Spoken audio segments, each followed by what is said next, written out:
Trứng, also known as Vietnamese meatloaf, is made with pork and eggs and then steamed.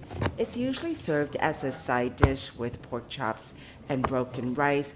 However, you can easily eat it by itself with rice and slices of cucumber and drizzle with fish dipping sauce.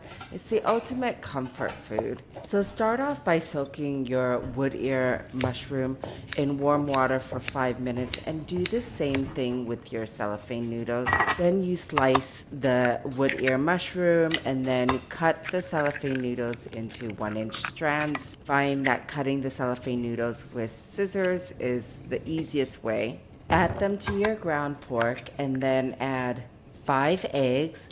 And in addition to the 5 eggs, you're going to add 6 egg whites. And then with the remaining egg yolks, you're going to put them in a bowl and beat them.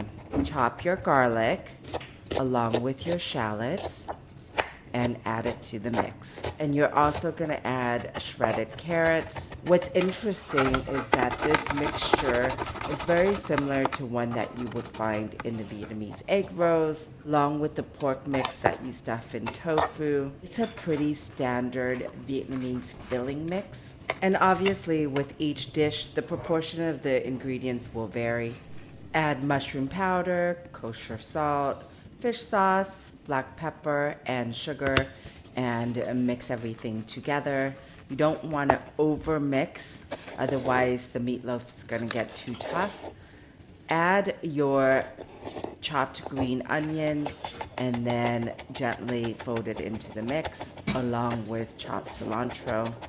What I like about my recipe that my meatloaf is nice and fluffy still, and it's moist and not too dense. Pour the pork mix into an oil-lined loaf pan, and I like to use annatto oil just to give it that red color, but you can just use regular oil. I always have annatto oil in my kitchen as I use it quite a bit in my Vietnamese recipes. It's very easy to make, as you just fry the annatto seeds in oil. The annatto seeds will bleed into the oil, which gives it that nice orange color to it. A piping hot steamer.